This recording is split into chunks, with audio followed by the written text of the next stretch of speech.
अस्सलाम वालेकुम। I hope everyone is fine. हमारे चैप्टर 3 के कुछ टॉपिक्स रह गए थे, so we will try to cover it in this one video और मे बी टू। सो हमने पहले देखा है कि क्या क्या रीज़न्स होते हैं ग्लोबलाइजेशन के, क्या क्या बैरियर्स आ रहे होते हैं जब आप ग्लोबलाइज कर रहे होते हैं अपने बिजनेसेस को। Now we will see that what are the reasons और benefits of expanding your business और globalising your business across the borders. So सबसे पहले है कि मल्टी नेशनल एंटरप्राइज क्या होती है, जिसमें मल्टी नेशनल एंटरप्राइज एक ऐसा बिजनेस है जिसकी प्रोडक्टिव एक्टिविटीज़ जो हैं, जो प्रोड्यूसिंग एक्टिविटीज़ हैं, दैट आर ऑपरेटेड इन 2 और मोर कंट्रीज़। 2 या 2 से ज़्यादा कंट्रीज़ में जब आप अपनी बिज़नेस की प्रोडक्टिविटी या प्रोड्यूसिंग जो होता है, जो आपकी प्रोडक्शन है, वो एक्सपैंड करते हैं, हो रही होती हैं, so that is known as multi national enterprise, that you expand your operations across the borders. So expanding your market की क्या बेनिफिट्स हैं कि जब आप इंटरनेशनल एक्सपेंशन करते हैं अपने बिज़नेस की, तो आप अपनी मार्केट इंक्रीज़ करते हैं, आप अपने कस्टमर्स इंक्रीज़ करते हैं, आप अपने यूज़र्स इंक्रीज़ करते हैं। सो उससे क्या फ़ायदा ये होता है कि जब आप अपनी मार्केट इंक्रीज़ करते हैं, आप एक्सपैंड करते हैं मार्केट को, आप इंटरनेशनली लेके जाते हैं अपने बिज़नेस को, तो इस एक्सपेंशन से आपकी सेल्स इंक्रीज़ करती हैं। व्हेन योर सेल्स इंक्रीज़ तो आपको प्रॉफिट होता है। सो बेसिकली एक्सपेंडिंग करने का ये फ़ायदा होता है कि आप अपने सेल्स इंक्रीज़ करते हैं और आप प्रॉफिट कमाते हैं and you earn a name. जब जो ऑर्गेनाइजेशंस अपनी जो कंट्री है, होम कंट्री में, जब एक स्किल को लर्न कर लेते हैं, कॉम्पिटेंसीज सीख लेते हैं और आपका बिजनेस एक जगह पे चल पड़ता है, then you try to use those skills, those competencies in other areas, in other countries. Maybe that skill is lacked in the particular area or country. तो जब आप अपनी वो चीज़ वहाँ लेके जाते हैं तो आपको बेनिफिट होता है, एक न्यू चीज़ लेके जाते हैं। फॉर एग्जांपल जैसे शवारमा पाकिस्तान में आया था, that was a new thing. तो अब शवारमा अब आम हुआ है, लेकिन तब शवारमा हो गया था पाकिस्तान में कि शवारमा कोई चीज़ है, ये शवारमा कोई चीज़ है। तो एक ऐसा फूड वो लोग लेके आए थे पाकिस्तान में जिसका पाकिस्तान वालों को नहीं पता था। सो आप एक ऐसा स्किल, एक ऐसी कॉम्पिटेंसी दूसरी कंट्री में लेके आते हैं जो आप अपनी होम कंट्री में यूज़ कर चुके होते हैं और उससे बेनिफिट ले चुके होते हैं, and then you try think कि इधर अपॉर्चुनिटी हो सकती है and you try to expand your business. Then the next point is realising scale economies, sorry scale economies का ये मतलब है कि जब आप ग्लोबल मार्केट में जाते हैं, so you attain economies of scale. कैसे? दैट आपकी प्रोडक्शन ज़्यादा होती है, आपकी जब प्रोडक्शन ज़्यादा होती है तो आपकी कॉस्ट कम होती है। व्हेन योर कॉस्ट इज़ रिडक्टेड, कम होती है, लो होती है, so you boost your profits. और जब आपको प्रॉफिट बूस्ट होता है, तो obviously you get the economies of scale. आप जब डोमेस्टिक एंड इंटरनेशनल मार्केट में, अपनी होम कंट्री में और जिस भी मार्केट में आप इंटरनेशनली जाते हैं और उसकी प्रोडक्शन फैसिलिटीज़ यूज़ कर सकते हैं, that will help you to attain economies of scale. Then realising location economies, कुछ चीज़ें कुछ कंट्रीज़ में, कुछ एरियाज़ में ज़्यादा सूटेबल होती हैं, कुछ चीज़ें, कुछ बिज़नेस प्रैक्टिसेस कुछ एरियाज़ में करना ज़्यादा सूटेबल नहीं होता। फॉर एग्ज़ाम्पल जैसा यूएसए में लेबर कॉस्ट बहुत हाई होती है, उनकी वर्किंग आवर्स एक्सेट्रा बहुत रिजिड होते हैं और बहुत ही रूल्स के आपने फॉलो करने पड़ते हैं और उनको पे करना पड़ता है accordingly. In comparison to the China में इतनी कोई नहीं होते, आर्ट्स का भी नहीं होता और बाकी चीज़ें भी इतनी कॉस्टली नहीं होती, लेबर इतनी कॉस्टली नहीं होती। तो जिस तरह टेक्सटाइल बिजनेस है, वो China is a good location for making textiles as compare to USA. अगर आप वही चीज़ यूएसए में बनाएंगे तो आपको ज़्यादा पैसे लगेंगे, आपकी हाई लेबर कॉस्ट होगी, आपकी मैन्युफैक्चरिंग कॉस्ट ज़्यादा होगी। तो वही चीज़ अब क्या हुआ है कि चाइना में उन्होंने, यूएसए वालों ने चाइना में अपनी ये इंडस्ट्रीज़ माइग्रेट कर दी हैं, कुछ बांग्लादेश में कर दी हैं, कुछ पाकिस्तान में, कुछ इंडिया में कर दी हैं, क्योंकि यहाँ पे इनको लेबर सस्ती मिलती है। तो when your labour cost is deducted, आपको चीज़ सस्ती मिलती है, तो ऑब्वियसली आपकी कॉस्ट कम होती है, तो आपके प्रॉफिट्स रेज करते हैं। इसी तरह अगर आपने फ़ैशन डिज़ाइनिंग में जाना है तो न्यूयॉर्क, पेरिस और Rome are good locations for the fashion designing, क्योंकि उधर आपको डिज़ाइनर्स अच्छे मिल जाएंगे, आपको उधर डिज़ाइन स्कूल्स मिलेंगे, फर्म्स मिलेंगी, आपको सप्लाई इजीली मिलेगी। तो आपको ये देखना होता है कि आपका जो बिज़नेस प्रैक्टिस आप करना चाह रहे हैं वो कौन सी लोकेशन में अगर आप करेंगे तो you will get the benefit. Then benefit from global learning, इसका मतलब है कि जब आप ग्लोबली किसी जगह पे किसी और जगह पे other than your home country जाके ऑपरेट करते हैं, आप अपने भी वैल्यूएबल स्किल्स लेके जाते हैं और आप वहाँ के भी सीखते हैं। So with your idea, with your perspective, you also learn new skills, new ideas, और कोई ऐसे स्किल्स भी आप अडॉप्ट कर सकते हैं that can be beneficial for your business. Then comes,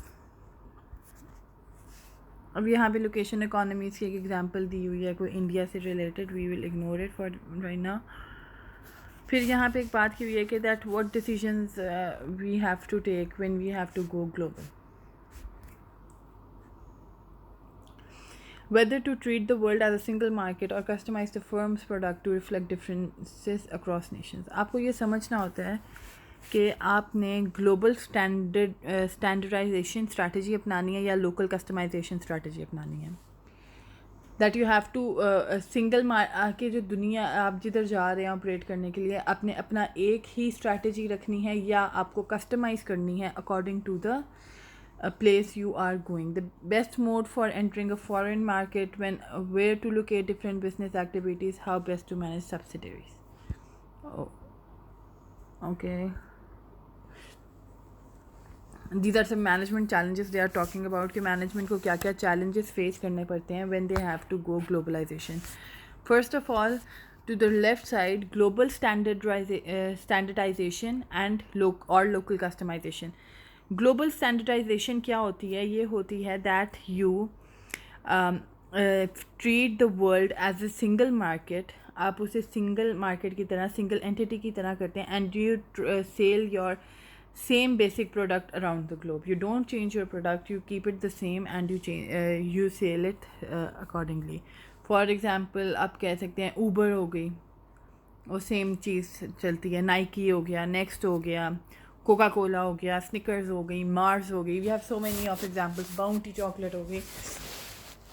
तो ये कि ग्लोबल स्टैंडर्डाइजेशन है दैट वो एक ही प्रोडक्ट, एक ही बेसिक प्रोडक्ट को अराउंड द ग्लोब ट्रीट कर रहे हैं। ऑन द कॉन्ट्ररी, जो लोकल कस्टमाइजेशन होती है, आप अपने प्रोडक्ट के कुछ जो एस्पेक्ट्स हैं या सारा चेंज करते हैं अकॉर्डिंग टू द कंट्री या रीजन जहाँ आप जा रहे हैं काम करने के लिए। जैसे मैकडोनल्ड्स हो गया, अब मैकडोनल्ड्स यूएसए में हैमबर्गर बेच रहा है, बीफ बर्गर बेच रहा है। अब उसने इंडिया में आना है तो वो बीफ बर्गर नहीं सेल कर सकता, उसने लोकली कस्टमाइज़ करना है according to the preferences of the place of the region जहाँ पे वो जाके ऑपरेट कर रहा है। देन फिर सेकंड आ जाता है एंट्री मोड। एंट्री मोड क्या होता है? एंट्री मोड होता है कि जो आप फॉरेन मार्केट में आपने जो एंटर करना है, आपने जाना है अपने बिज़नेस को लेके, वो जब आपने उसमें एंट्री करने के लिए आपको क्या क्या पॉसिबिलिटीज़ में से गुजरना पड़ता है, क्या क्या चैलेंजेस में से गुजरना पड़ता है। फर्स्ट ऑफ ऑल आ जाता है एक्सपोर्टिंग। एक्सपोर्टिंग क्या होता है? एक्सपोर्ट करते हैं आप अपनी चीज़ अपनी कंट्री से दूसरी कंट्री में लेके जाते हैं।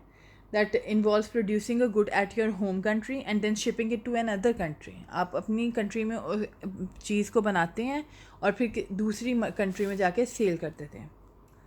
Then comes to licensing. Licensing क्या होता है कि आपको एंटरप्राइज जो है वो फॉरेन फर्म जो है वो लाइसेंस लेती है ताकि वो अपनी जो प्रोडक्ट है उसको प्रोड्यूस कर सके। कोई भी फ़ीस दे सकती है, कोई लाइसेंस में दे सकती है for the particular product to produce in a particular country. Then comes franchising. Franchising होती है दैट आप लाइसेंस लेते हैं ताकि आप अपनी सर्विस एक पर्टिकुलर फॉर्मेट में एक पर्टिकुलर प्लेस में आप कर सकें। Licensing franchising is similar to licensing, मतलब कि बिल्कुल सिमिलर है, बस इसमें थोड़ा सा फ़र्क है that here when you are licensed to the foreign enterprise, you you don't get the right to produce a physical good but the right to offer a service in a particular format. कि आप क्या करते हैं, आप अपनी service दे रहे होते हैं, जबकि लाइसेंसिंग में आप क्या कर रहे होते हैं, you are offering a product, but in franchising you are offering a service. For example KFC हो गया, मैकडोनल्ड्स हो गया, ग्लोरिया जीन्स हो गई. देन आ जाते हैं जॉइंट वेंचर. जॉइंट वेंचर क्या होता है, ये जो दो फर्म्स हैं ना वो पार्टनरशिप करती हैं ताकि वो कोई नई चीज़ बना सके. एन एग्रीमेंट, एक एग्रीमेंट होता है between a firm and a partner, एक फर्म में और उसके पार्टनर में, to establish a new enterprise, कोई नई चीज़ बनाने के, in which they each take a equity stake, जिसमें उनके शेयर होते हैं. For example Google and NASA collaborated, उन्होंने जॉइंट वेंचर किया था फॉर गूगल अर्थ. जैसे BMW ने किया था टोयोटा के साथ कि वो जो इलेक्ट्रॉनिक व्हीकल्स होती हैं इस पर रिसर्च करने के लिए. देन कम्स एंट्री मोड में लास्ट चीज़ आती है whole own subsidiary. Wholly own subsidiary ये कहता है दैट आपकी जो भी आप जहाँ भी जाके अपना काम करेंगे, कुछ भी करेंगे, आपकी जितनी भी छोटी छोटी एंटरप्राइजेस नीचे बनती जाएंगी, the firm is fully owned by the foreign subsidiary. जो भी आपकी मेन होम कंट्री है, आपका जो सारा 100% स्टॉक है, that will be owned by the firm. जैसे वॉक्स वैगन है, उसकी 100% जो स्टॉक है ना वो पेरेंट कंपनी जो है ना वो ओन करती है. उसके बाद आ जाता है हमारे पास locating activities. I don't know ये कैसे आ गया मेरे पास, इसको मैं, ये मेरे से कैंसिल नहीं हो रहा. तो यहाँ पे ये सबसे नीचे एंट्री मोड के नीचे है लोकेटिंग एक्टिविटीज़. लोकेटिंग एक्टिविटीज़ क्या होती हैं कि जो मैनेजर है ही हैज़ टू डिसाइड कि हमने कौन से अपने जो ऑपरेशंस हैं, कौन सी ऐसी हमारे काम हैं जो हमने आउटसोर्स करने हैं टू अ डिफरेंट कंट्री, और क्यों करने हैं और कौन सी कंट्री को करने हैं. These are the locating activities. That की decisions is where to locate the various activities of the enterprise. कौन सी एक्टिविटीज़ कहाँ करनी है. इसमें सबसे पहले जो मैनेजर है उसको firstly what he has to do, he has to break the operations. उसको ऑपरेशंस को ब्रेक इन करना होता है of the firm into discrete steps of activities, such as के वो product design, purchasing, marketing, sales, product, ये जो उसके एक्टिविटीज़ हैं उनको डिस्क्रीट स्टेप्स में कर दें. सेकेंड क्या, हर जो उसकी एक्टिविटी है, ही has to say which location, he has to see that which location is best for which activity, कि कौन सी लोकेशन के लिए कौन सी एक्टिविटी बेस्ट रहेगी. अगर हमने इसको आउटसोर्स करना है टू अनदर कंट्री, पर क्यों करना है. एंड देन सीइंग दैट आपने जब आउटसोर्स कर दिया है, then you have to evaluate कि जो हमने सोचा था that is it giving the feedback और the what do you say, आपको रिटर्न उसी तरह मिल रहा है जो आपने सोचा था. और ये भी नहीं हो सकता द थिंग, और एक और चीज़ होती है दैट अट्रैक्टिवनेस जो होती है की एक्टिविटीज़ की, जो आपने लोकेट की होती है पर्टिकुलर जगह पे, कि फ़र्ज़ करो आपने इंडिया को अपनी टेक्सटाइल कर दी या स्टिचिंग इंडिया में आउटसोर्स कर दी, तो क्या पता अभी इंडिया में आपको वो रीज़नेबल पड़ रही है, फिर क्या पता 10 साल बाद you have to change it because of some reasons, कि आपको लगे कि ह्यूमन राइट्स की वजह से या कोई भी रीजन की वजह से you have to change it. तो आपको हाल ही डिसीजन लेने के बाद उसको भूल नहीं जाना होता, you have to keep an eye on it. Then comes the managing people in the multinational firms. Excuse me. अब जब आप जाते हैं मल्टीनेशनल होते हैं, when you go to the international market, then you have to know how to manage the people you are going to deal with. हमने ये बहुत पढ़ा है अभी पीछे दैट एवरी कल्चर का बंदा है डिफरेंट होता है, हर इंसान एक इंसान से डिफरेंट होता है, एंड हर कंट्री का बंदा कुछ पर्टिकुलर ट्रेड्स की वजह से वो लोग सिमिलर होते हैं. यू हैव टू अंडरस्टैंड कि उनको कैसे डील करना है. सो इसकी ये 4 चीज़ होती हैं. सबसे पहले जो आपने समझना होता है वो होता है एक्सपैट्रिएट्स. एक्सपैट्रिएट्स होता है, इसमें जियोसेंट्रिक स्टाफिंग होती है, एथनोसेंट्रिक स्टाफिंग होती है और पॉलीसेंट्रिक स्टाफिंग होती है. एक्सपैट्रिएट कौन होते हैं, जो होम कंट्री के जो आपके एग्जेक्टिव्स होते हैं ना, जो फ़र्ज़ करें एक कैनेडियन नेशनल है, उन्होंने कनाडा, जो भी XYZ कनाडा की कंपनी थी, they expanded their business to US by, उसमें कैनेडियन अपना जो मैनेजर था उसको अमेरिका भेजा ताकि वो काम उधर जाके करें। सो व्हेन होम कंट्री जो कि कनाडा थी, उन्होंने अपने उस एग्जेक्टिव को फॉरेन पोस्ट के लिए भेजा तो वो हो गया एक्सपैट्रिएट। ठीक है, उसके बाद आता है जियो सेंट्रिक स्टाफिंग। ये geo centric staffing, ethnocentric staffing and polycentric staffing जो है, ये जब आप मल्टी नेशनल अपनी फर्म को करते हैं, then you have to take decisions about the staffing of the staff, आप कैसे हायर करेंगे।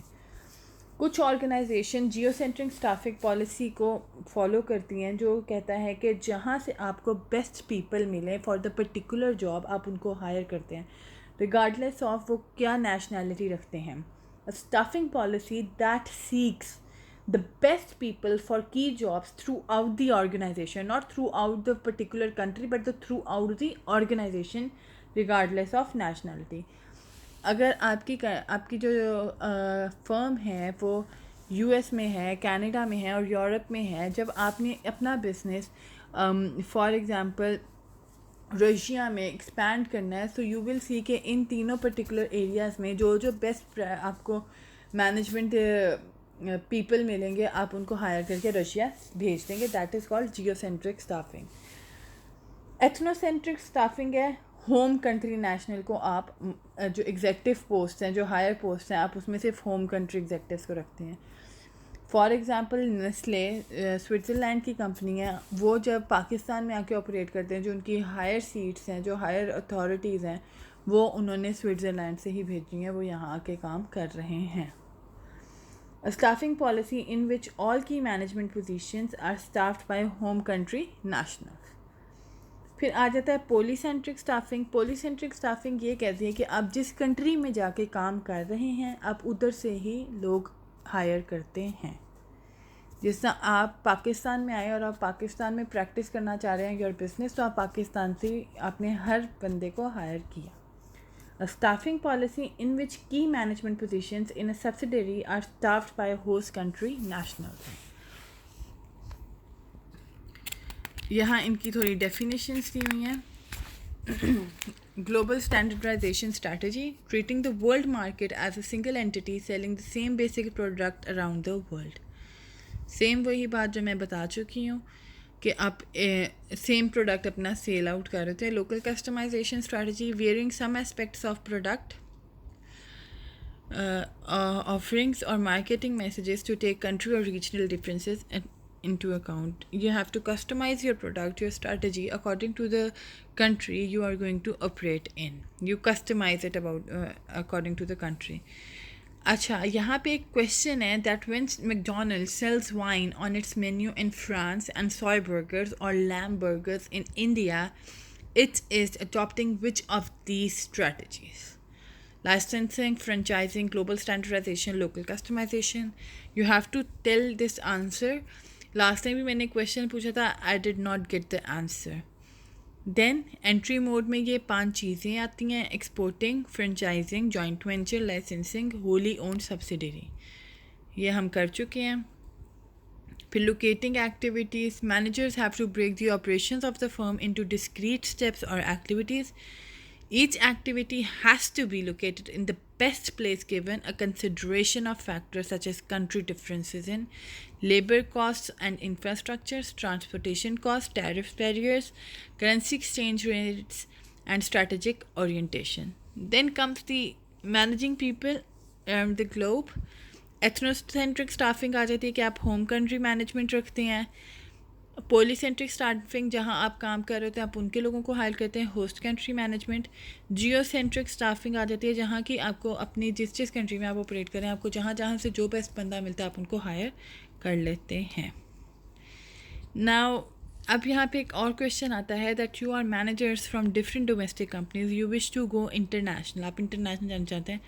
Answer the following questions based on your companies product and basic assumptions about your company and industry. You can see these pictures. These are some questions. We will, inshallah, I will ask you these answers in the meeting. Thank you very much. That's all for today. We will meet on Friday. Khuda Hafiz.